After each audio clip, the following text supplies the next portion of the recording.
All right, everybody, what's going on? This is the new episode. What we're on episode 6? Uh, Close. Yeah, I think Four or this is. five. Yeah, I think this is 6. Who knows? I mean, I lost track of everything. This is episode 6, I guess, of First and Framerates. If I'm wrong, I'll change it. Whatever. And with my co-host, Bills. What is going on, man? How was your weekend, bro?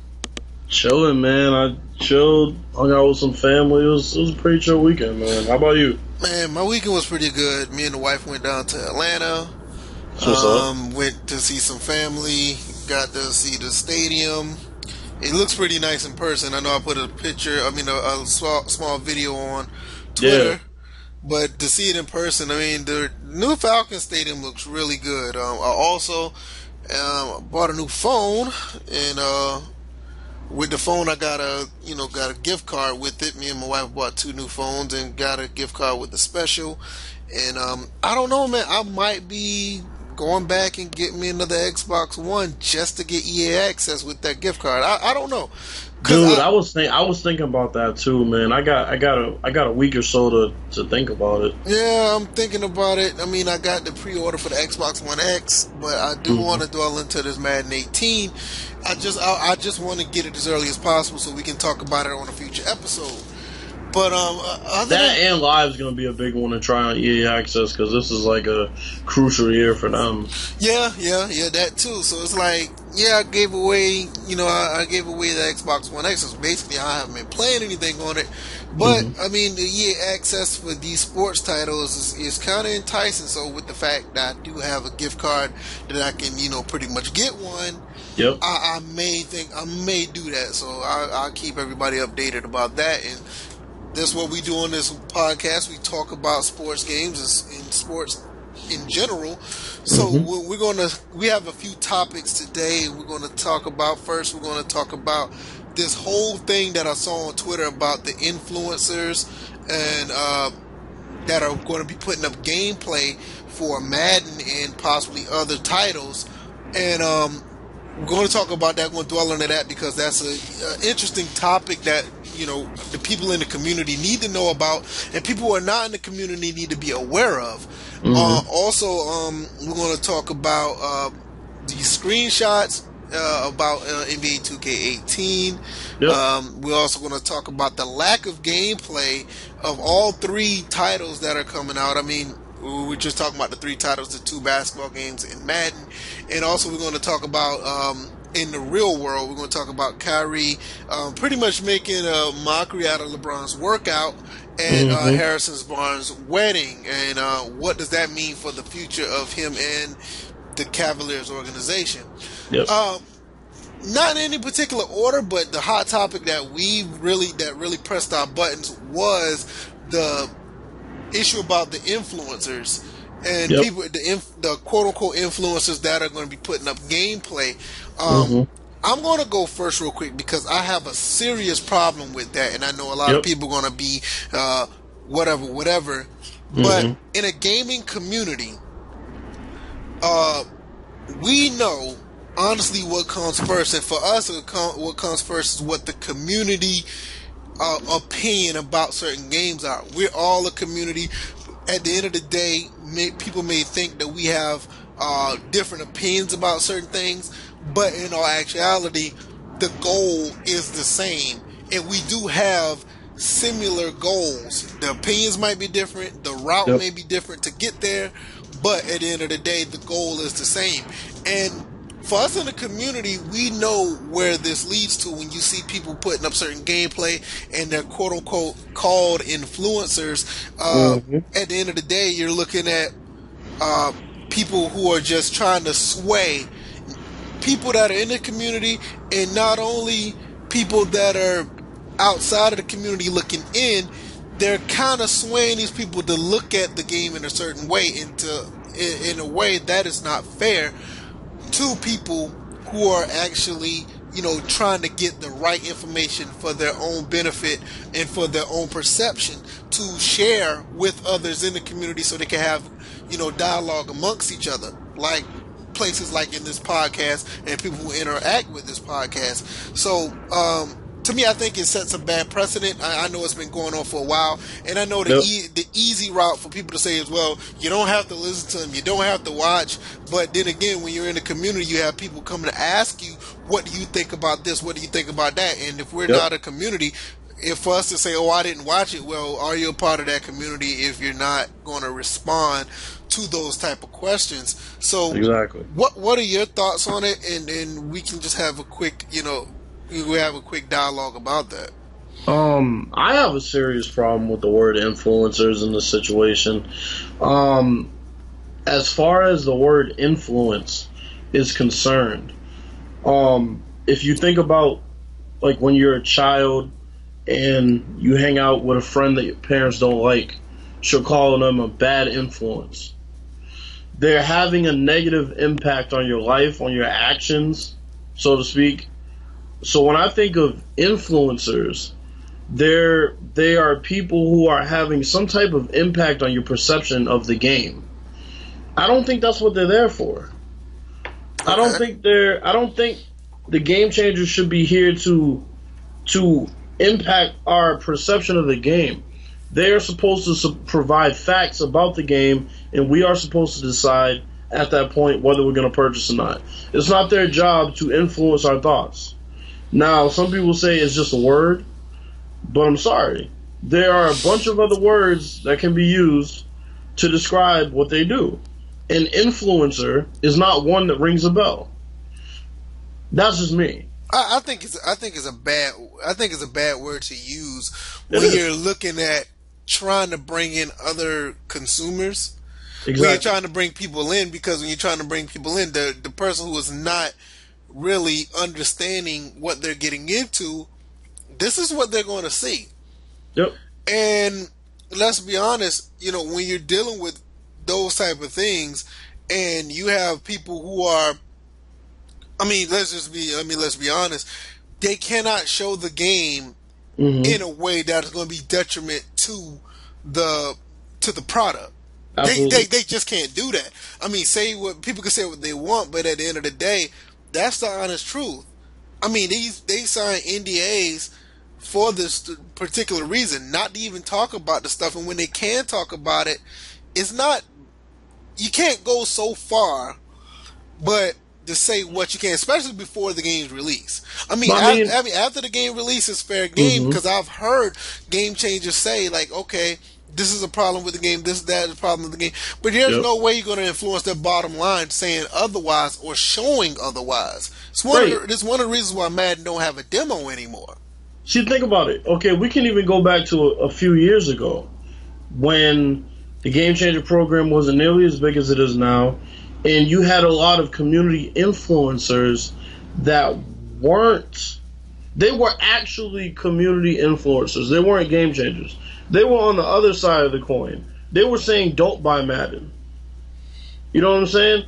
Right. It's like, the thing is, in their situation, the people who were saying, don't buy Madden, they would prefer to be the people who are called community influencers.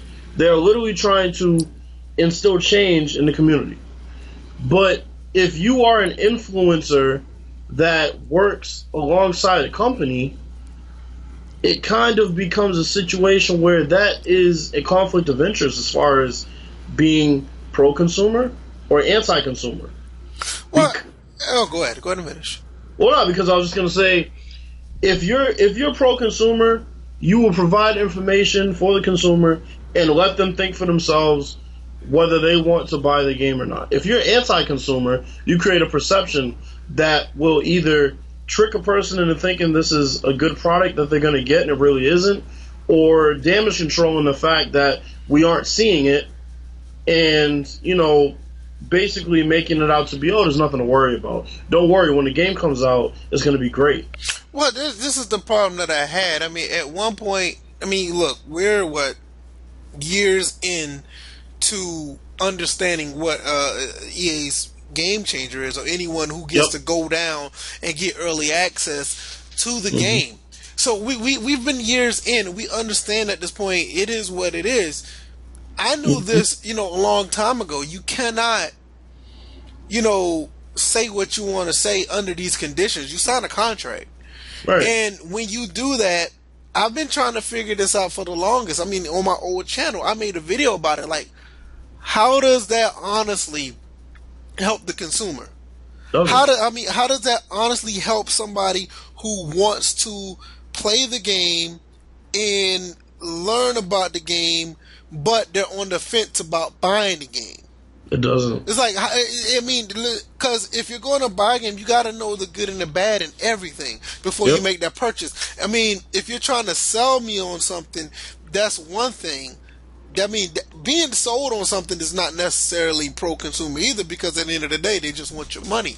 Exactly. But that's one of the reasons why this community is what it is, because we want to be aware of what we're getting into prior to making that decision. Every year we get into these games, we want to know. That's what I mean. To be honest with you, that's one of the main reasons, you know, what this community was built on. Yep.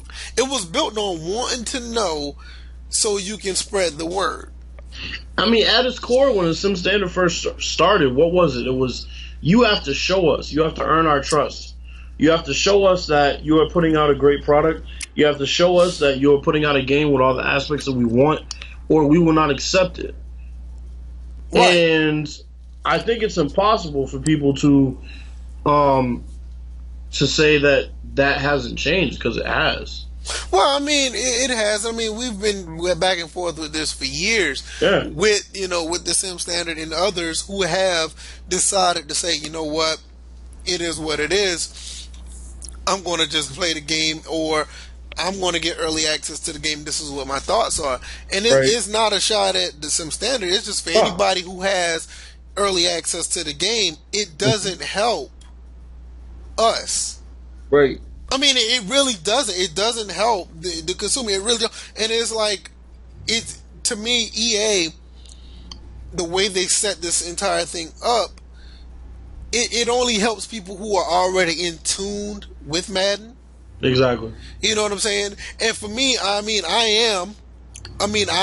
since Madden 16, I've been fairly enjoying the game, but when I hear this word influencers, it's like, okay, who are they really looking out for? It's like, you want to bring more people in, and it's very easy to, with the way the state of Madden is now. You don't have anyone else really out there on the next gen console really pushing out the game.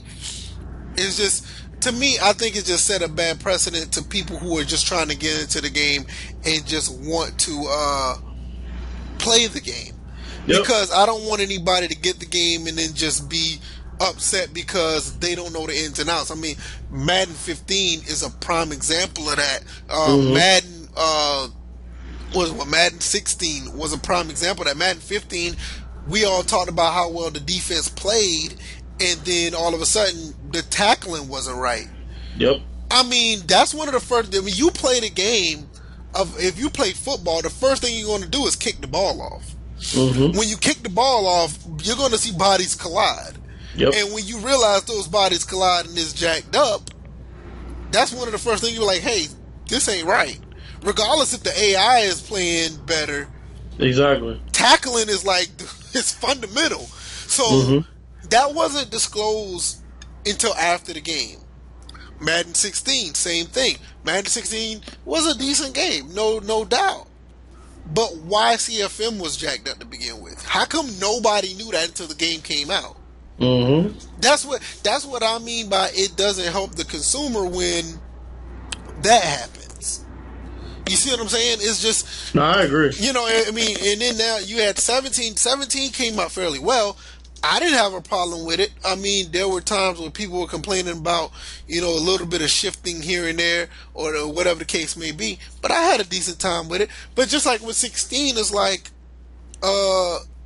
another thing with all the one-handed catches.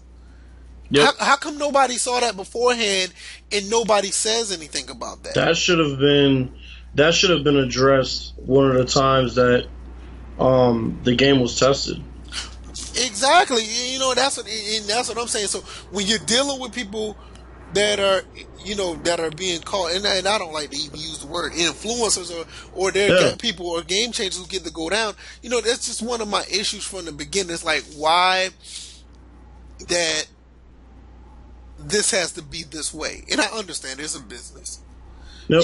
It is what it is. You're going to get the game, and then you're going to play it, and you only can say but so much until the game's released. But by then, for a lot of people, it's too late. Yep. I mean, I'm just glad that at the end of the day, you have some people that are actually doing a decent job with the game. Mm-hmm. But for the fact that we don't see any gameplay, and we haven't seen anything move outside of a trailer, that kind of alarms me. And I mean, that just even goes with, with 2K, even though they're not using that same term, influencers, it's still all the same, where you don't see any gameplay. I mean, the thing with 2K is, 2K, like, as much as 2K is a great game and they have a lot of great things in it, the more you watch 2K gameplay, the more you realize the shifting and all sorts of stuff like that. They'll never put, I don't think, ever again, extended gameplay as far as, like, 5 minutes of gameplay before the game comes out. I think the thing with 2K has the luxury of not only putting out a decent game, and for the past couple of years, Madden has been doing this too. Mm-hmm. They have the luxury of putting out a decent game and satisfying the masses. Yep. And at the end of the day, that kind of what matters. And they've earned the trust. Yeah, I mean, of the consumer. Right, and you satisfy the masses. When you satisfy the casuals, where they can put up with that shifting, when they put up with certain things, yep. And the person who is even semi-sim just be like, okay, it's cool, I'm having a good time. Mm-hmm. People like us are being put out in the cold. I mean, yep. Even with Madden is a prime example of that, because the casual person is going to most likely just play with their friends, have a good time, play Draft Champions, or they're going to play Madden Ultimate Team. They may dibble and dab a little bit with CFM, and they'll have their own. And when things happen, they're like, okay, I mean, we're in the minority. And for people to say, oh, now we have a simulation mode for Madden, I mean, that's great, but if you've been in the sim community, this is nothing new. If you've been playing NBA 2K, they've been having simulation mode since, Jesus Christ, since the early PS3, Xbox 360 era?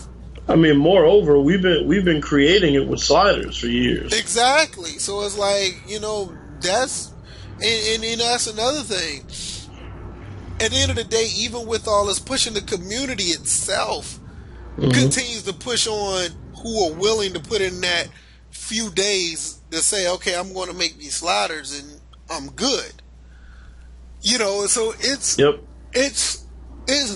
there for us to take. It's just my thing at the end of the day, I just don't like the way that structure's set up, because if you want the community to grow, they're just going to come in looking at a certain game in a certain light, and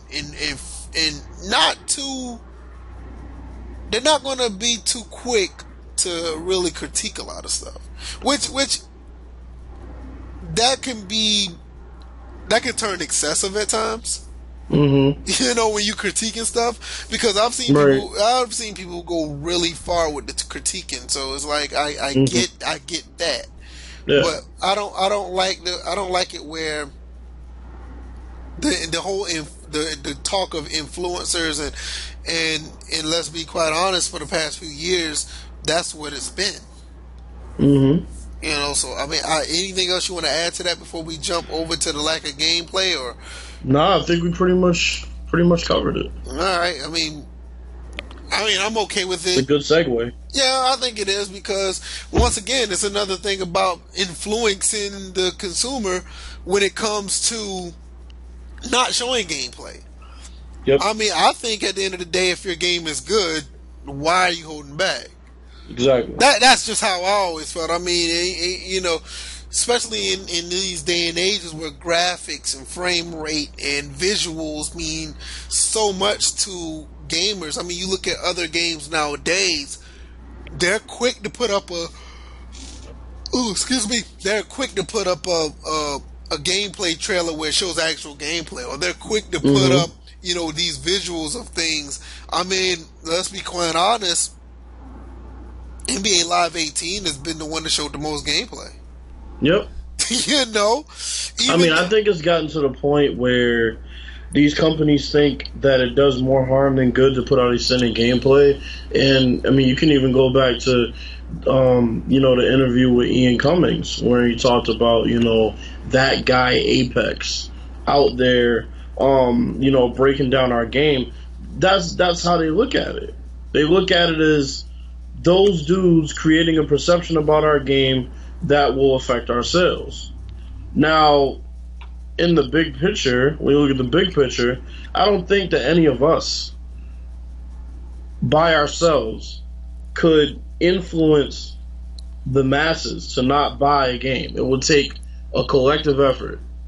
It would take every game changer making videos about the flaws in the game. It would take every person who's not a game changer that's in our community to do that.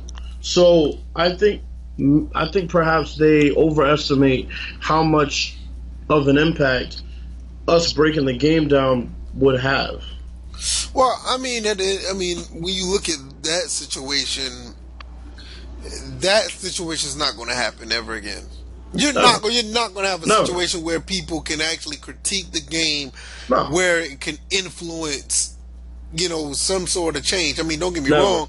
Don't get me wrong. If you look at Madden nowadays, if you look at even with 2K, even definitely with NBA Live, you can see where the game has evolved into a manageable product. All three Yep. of them.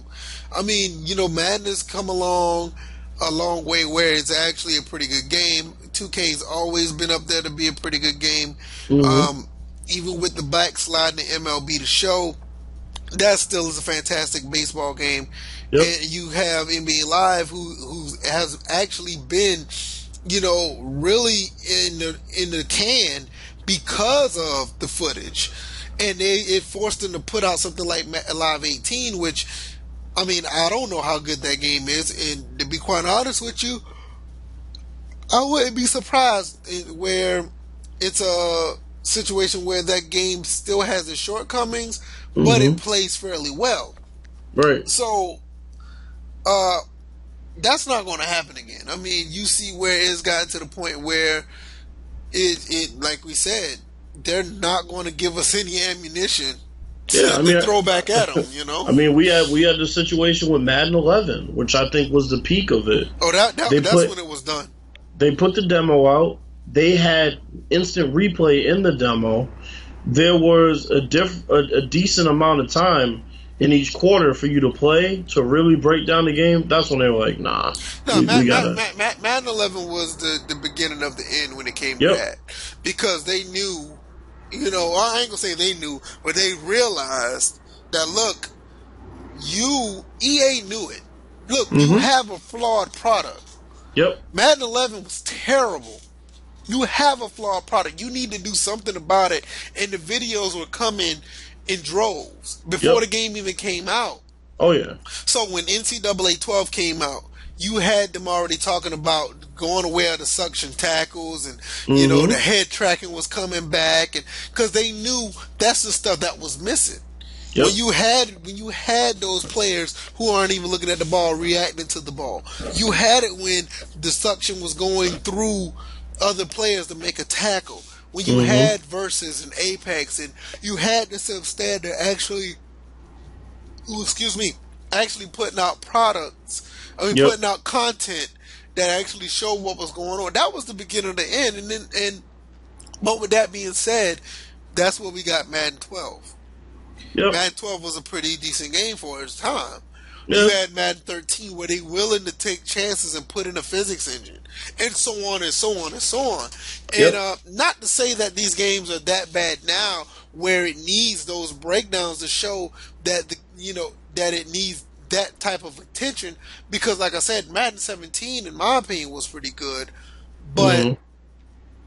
They're warranted where we can show some plays where there are things that need to be fixed. There are some bugs, and Yep. there are some things where the AI logic may not be there all the way.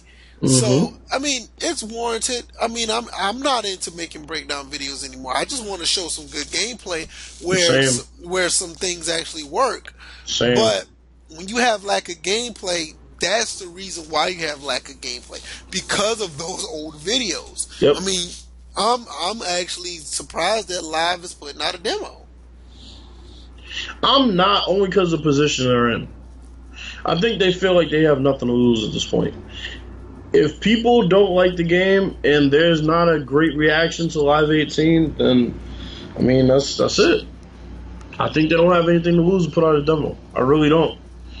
At this point, they're putting all their cards on the table. I think the fact that they're putting out a demo, I think it shows that they have a pretty good product, and I'm actually, and I hope so. I'm actually looking forward to it. I need the game to be Live 15-esque. Yep. With some decent upgrades, and based on what I've seen, it looks pretty good. Like I say, it looks pretty good. I like what I saw. I mean, some fundamentals are back, you know, so I'm really looking forward to that. What was the other topics, man? I didn't write them down this time. we got. I think next we can go over Steph Curry and Kyrie. Okay, we could talk about that. I mean, since we're gonna jump over to the real world of sports, and I mean, I'm gonna let you go ahead and start off with this one since you really wanted to talk about this. Yeah, I mean, this story has been getting a lot of attention. For people who don't know what happened, basically Harrison Barnes over the weekend had he had his wedding, got married, and everything was great. They had a lot of players there, a lot of former teammates, and somebody happened to record Steph Curry doing the quote-unquote LeBron challenge. And, you know, it can be viewed, it can definitely be viewed as him mocking LeBron. It was. Yeah, right. And who happened to be there? Kyrie Irving.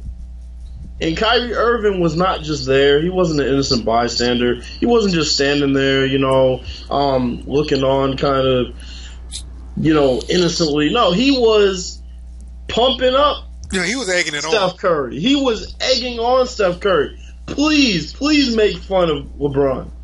So I just didn't know that in this day and age it was fashionable for you to do that with your rivals towards a teammate. I just didn't know that was fashionable. I mean, I'm looking at the NBA now. It's everybody's buddies, man. I mean, we know that. Everybody. But I mean, the thing is, before this beef, they weren't buddies. They were taking cheap shots at the Warriors. The Warriors would take cheap shots at them. Now, all of a sudden, Kyrie Irving gets too big for his britches. He wants to trade. Him and LeBron have a falling out. And now, all of a sudden, Kyrie Irving and the Warriors are buddy-buddy. You know what I'm saying? It's very convenient that this happens, you know, after his falling out with LeBron. It's just a bad look, but I'm gonna be quite honest with you.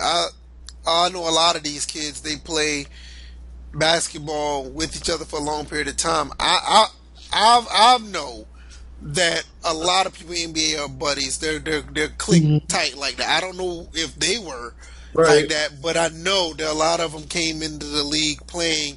You know, they played AAU together. They played all types of basketball as early as 13, 14. Yeah.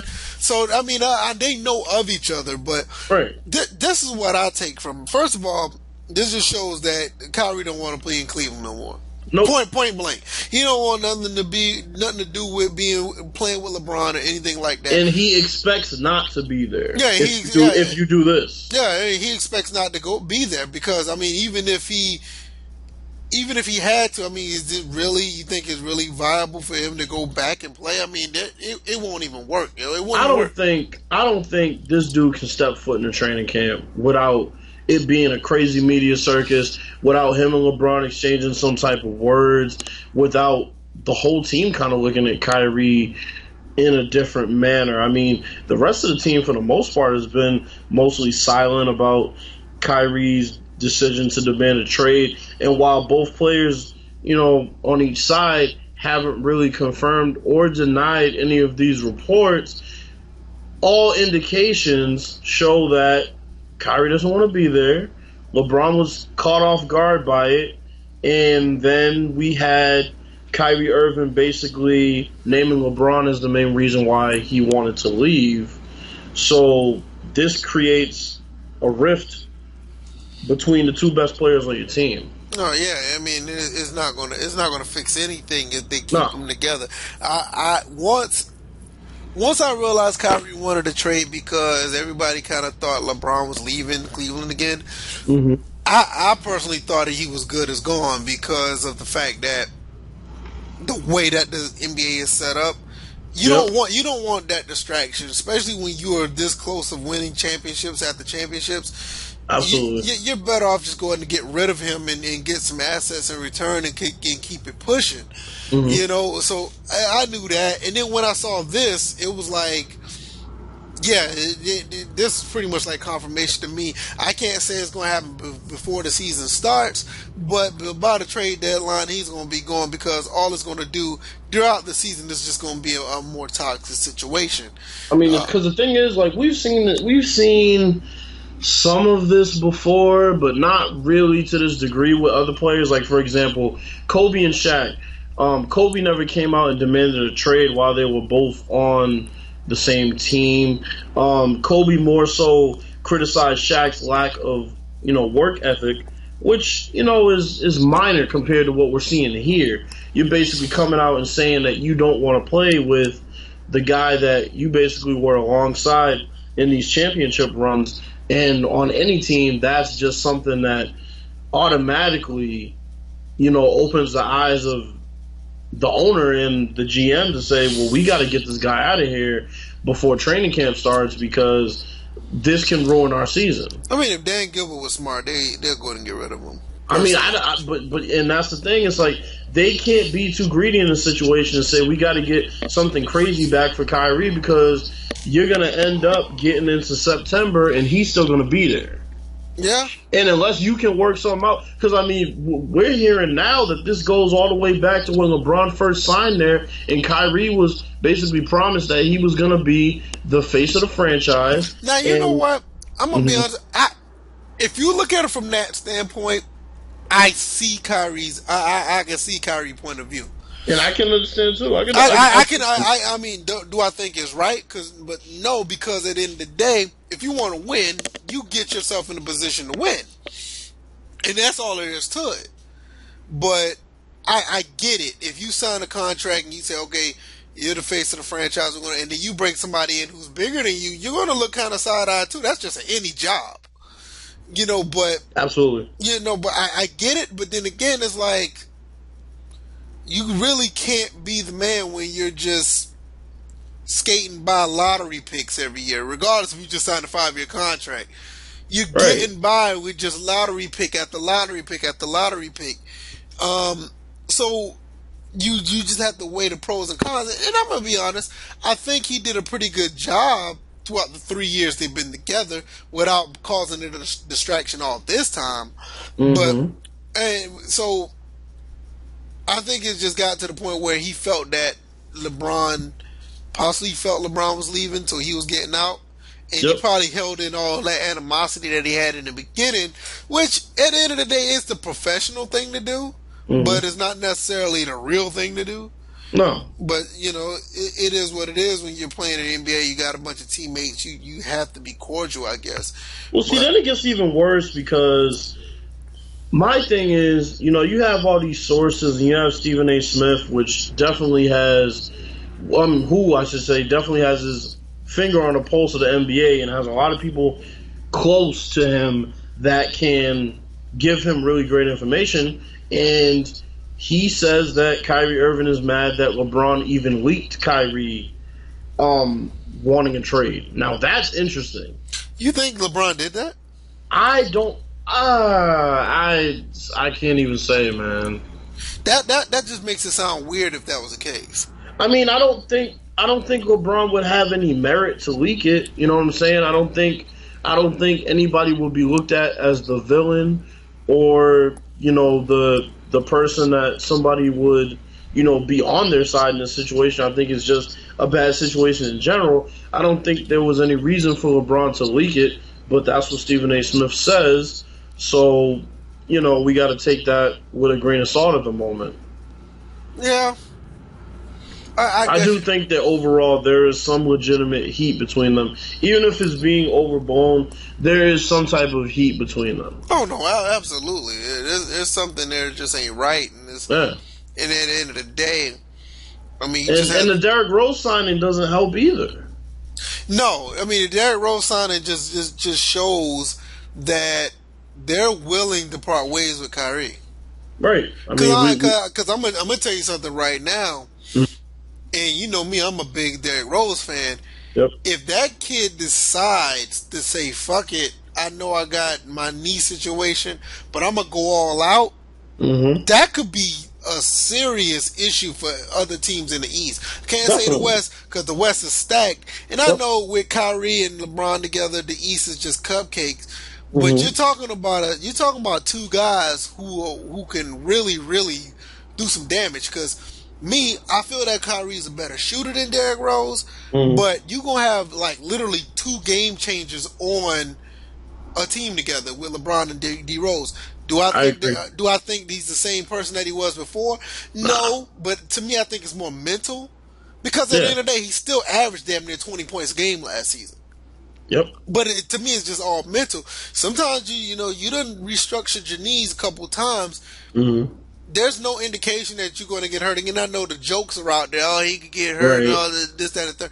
But with technology today, if he just goes out and ball, you're always going to have the risk of injury. But if he goes out and ball and be as ferocious that he can be, you're looking at two guys who really, can really be a problem, because both of them, one thing a lot of people don't realize, Derrick Rose never had a problem with deferring and passing the ball.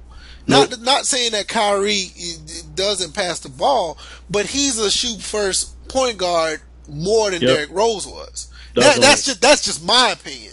Yeah. He's a more shoot first point guard than Derrick Rose was, because he definitely is. Because when Derrick Rose was playing in Chicago, even before Jimmy Butler came, he took his team deep in the playoffs. When Kyrie, and we know about the supporting cast or whatever the case may be, it plays a role. But when Kyrie was by himself in Cleveland, he didn't have nobody, but he didn't try to help nobody get better either. Definitely not. You know what I mean? At least Derrick Rose, they played defense, and the offense basically went through him. And he got it done to the point where they were in the Eastern Conference Finals. They made it deep in the playoffs. And he even got an MVP out of that. Well, and another thing that people are talking about that I find funny is everybody's saying, well, Kyrie's desired destinations. Why does Cleveland have any merit to give a fuck where he wants to go? It just... if I was the GM for Cleveland, I could give a fuck less where he wants to go. You go, right. You. Yeah, I agree. If you're a veteran and you have put time in and you have contributed to the team to a high level to get them somewhere where they weren't before, I can understand and respect. Okay, you want to go here, we'll try to make it happen. But he's only been in the league 5 years, 6 years. Yeah, and moreover, this is 3 of the 6 years you were nothing, and the 3 years that you were something, you was with LeBron. So it's like, do we really have to honor that? And on top of that, a big reason why any of this happening is because you demanded a trade. This isn't a situation where we're rebuilding. We want to send our players that are a little bit, older and established to compete because we're going to rebuild. No. This is a situation where a man demanded a trade.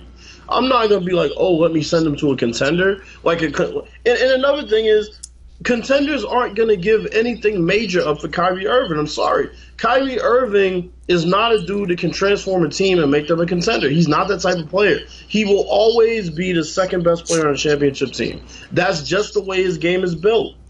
He doesn't make players better, like you said. I can agree with that. Personally, I think his best bet is to go to the Knicks. Yeah. But the only thing is, what do the Knicks have to offer the Cavs? They're not going to give up Porzingis. I doubt that's they're not going to give up Porzingis, but shit, give them Melo and take a couple other players. I mean, why not? I mean, Melo is a little older, but you got if Carmelo comes to Cleveland and But he plays, still has a no trade clause, no, and he now can I'm wait. hearing that he will only waive it to go to Houston. Well, yeah, now that has changed because it was going to be Houston and Cleveland, but Mhm. now it's just Houston. Right. But I'm just saying, if he went to Cleveland or if he went to Houston, that adds years to his career because he's not going to have to do as much. And if he goes to Cleveland with Derrick Rose and LeBron, all they really need to just need a big man.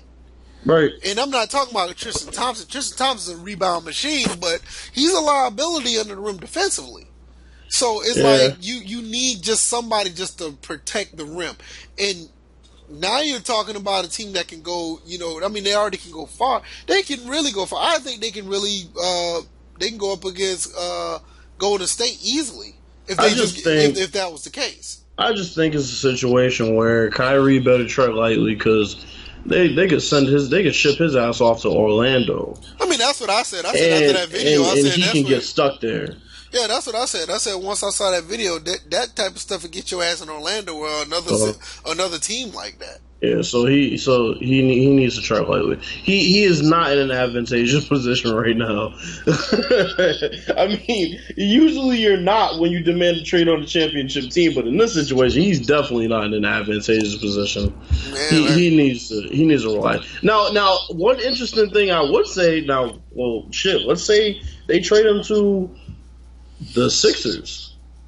That wouldn't happen.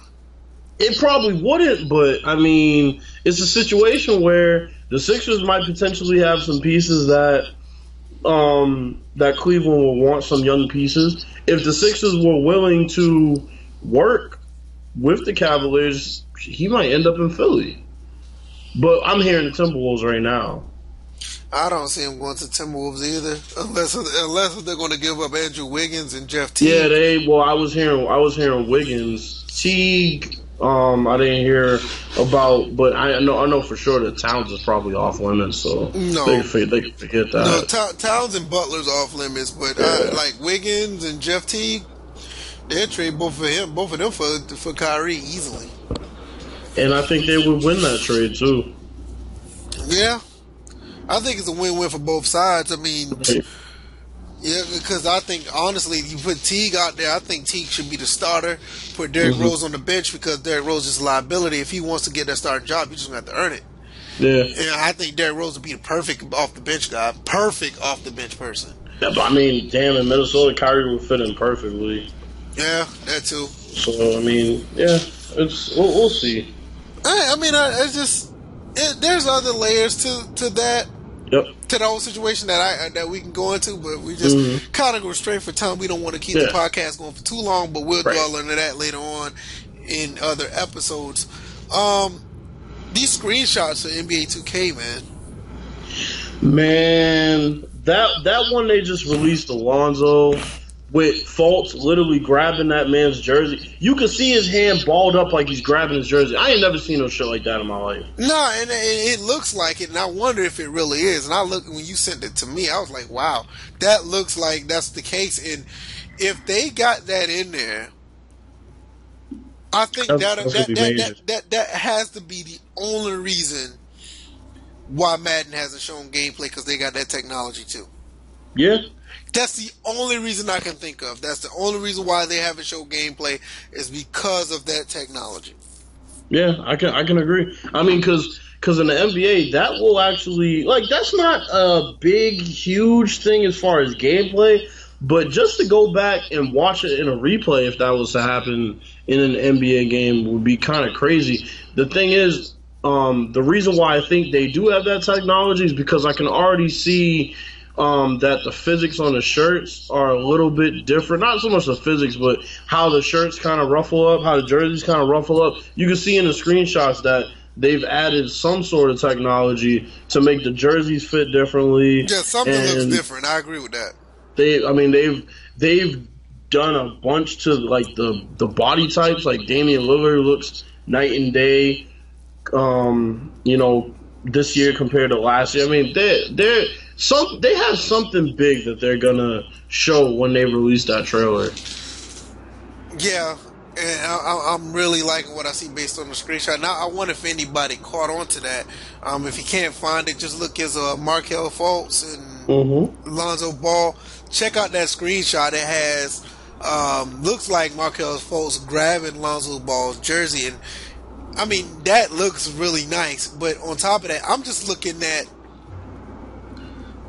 really just looking at the visuals. Right. That looks really, really good. The detail on Lonzo's face is incredible. I agree. It seems like the game took a huge leap in the graphical, as far as like emotion in the face, like they've taken a huge leap in that. So I mean, that's going to be interesting to see, like throughout the course of playing the game, to see the type of emotion that players can have, like smiling perhaps, or angry, shocked, all kind of different emotions they could possibly have now that we're seeing these screenshots. Right, exactly. So we're gonna see how that plays out. I mean, I don't know. I mean, what I think with this game visually, Mm-hmm. the way that looks, and what we've seen from live, I'm gonna be quite honest. I don't think live can compete visually with this game. Oh hell no, No, definitely not. and it was the gap was closing even with live 16. Yep. That the visuals of live 16 wasn't bad at all, but we've seen live 18 already for the most Yeah. part. Unless if that was some type of build that was different, that's going to really upgrade the visuals. Yeah. I NBA mean, 2K18 just looks beautiful. 2K18, from what I'm seeing in this screenshot, has improved lighting, improved skin tones, and not only that, they basically got all of these body types like on point, man. Yeah, they finally got KD's body type looking pretty good. Oh man, that KD and Steph Curry picture was crazy too. Yeah, that was nice. So it's like they got it together, and I'm just waiting to see what live does. I mean, we know it's August 11th for their demo, but outside of that, before that, there were like no news outside of what they showed at EA Play. They just went dormant. Right.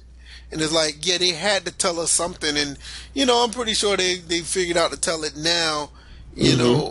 But when those screenshots started dropping, live had to say something. Think You Live know, 14. Think Live 14 and NBA 2K14 was a similar year. oh man, Because I remember when 2K put out that trailer with LeBron, and everybody was blown away. I was blown away. And then Live shows their game, and it looked like trash. live basically have to live off the gameplay. Yeah, They have to. because graphically they're just not. They're not gonna compete, bro. No. Definitely not this year. No, I did like some of the Madden ones. The Madden ones look good. Mm-hmm. But to me personally, Madden looks a lot like the last one. I gotta see full gameplay to see the body types, because we've seen some screenshots, but I gotta see if there's any new body types in the game. I mean, as far as the prototype, yeah, I mean the screenshots aren't bad. It just right? it to me like this 2K18. Their visuals is like giving me that. It gives me that impression like it did when 2K14 came out. Yep. And I'm looking like, whoa. They really stepped it up because And I couldn't picture them taking a big jump like this graphically in 1 year. no, Based on the fact that I won't say the graphics halted, but I mean to a certain extent we didn't really see anything groundbreaking for the last couple of years as far as graphics is concerned. They did up some body models, but yeah, I other mean than that, you saw very, very, very small upgrades right. because there's been some debate that if NBA 2K14 looked the best out of all of them. Yeah, Up which until I now, which I think did, honestly. Yeah. Especially with the lighting in the arenas. The lighting in the arena, all of the arenas was top notch. So Right. So it's like 18 is giving me that feeling. I'm like, wow. This looks very, very good. And I'm looking at Madden, and Madden looks like is up there too. It looks pretty good. but it doesn't give me the lead from 17 and live 18. I'm looking like, once again, man, you guys are starting to look like a next gen. I mean, a old gen game compared to this game. Yeah, the only other game I can see right now, sports wise, that is keeping up with 2K as far as the screenshots is PES. PES looks nice, incredible. yes. And I'm not even a soccer guy, and I know that looks really good. It looks incredible.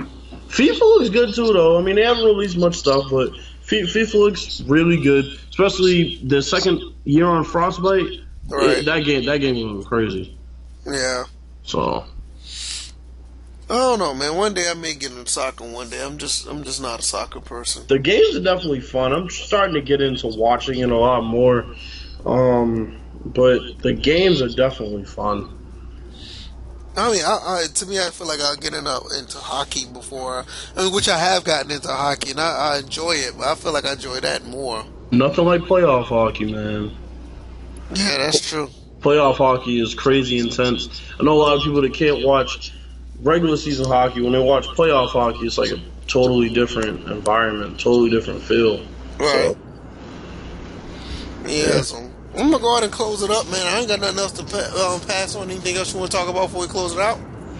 nah, just make sure y'all are enjoying these games for what they are, man. I mean, at the end of the day, we gotta consider ourselves as consumers first. We can't get mad at something we already spent money on. We gotta do this research before the game comes out and push for gameplay like we are currently. I'm not for that complaining after the game comes out, unless we were lied to. If we knew something wasn't in the game, and then the game comes out and we complain about it, I think that's our fault as consumers.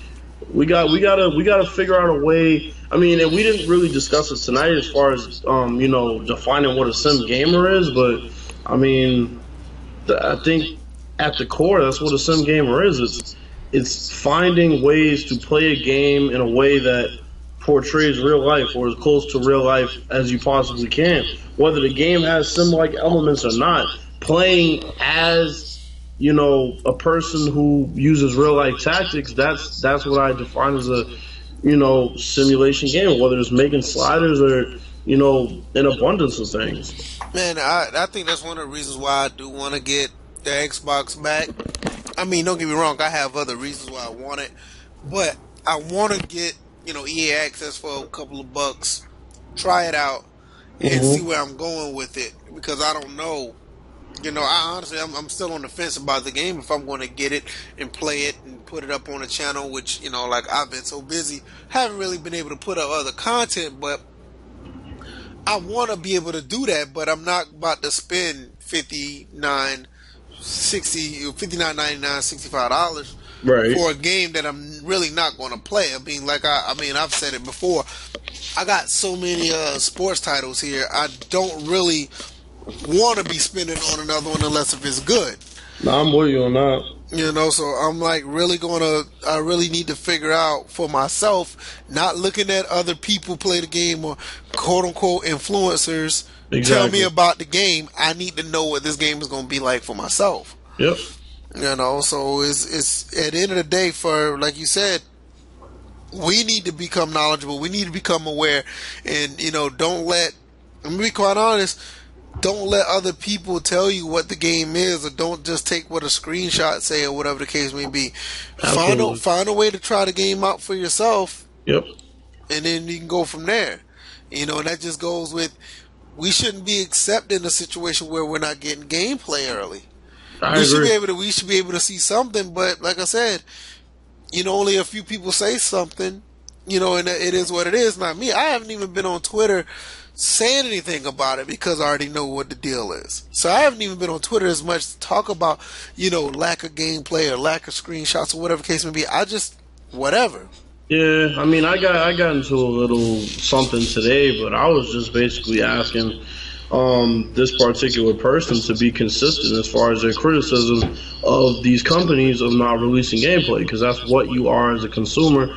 You're being consistent, and you're holding all companies accountable for showing us gameplay prior to the game coming out. And, dudes don't like being consistent because of their gripes with EA, and that's fine. But, I mean, I don't have any horse in this race. I'm a consumer. I am the horse in the race. You know what I'm saying? Man, don't get me wrong. I enjoy sports titles for what they are, but at the end of the day, if anybody's doing something wrong, they're going to get it.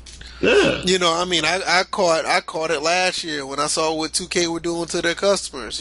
Right. I caught it years before when I didn't, like Madden for what it is. When I talked about the messed up CFM in Madden 16, when the tackling wasn't right in Madden 15. Yep.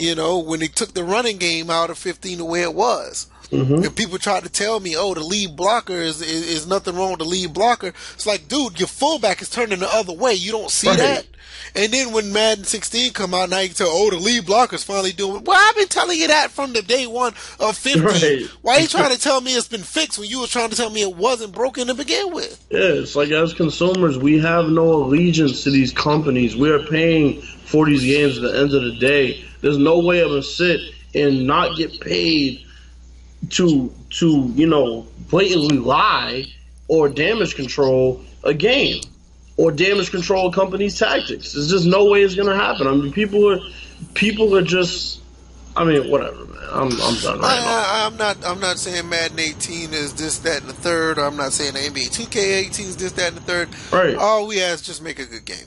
Yeah. That's it. Just make a good game. Or you will be called out, no matter what company it is. Just make a good game. Just make a good game and let us be able to enjoy it and let it be what it is. Yep. So, I don't know, man.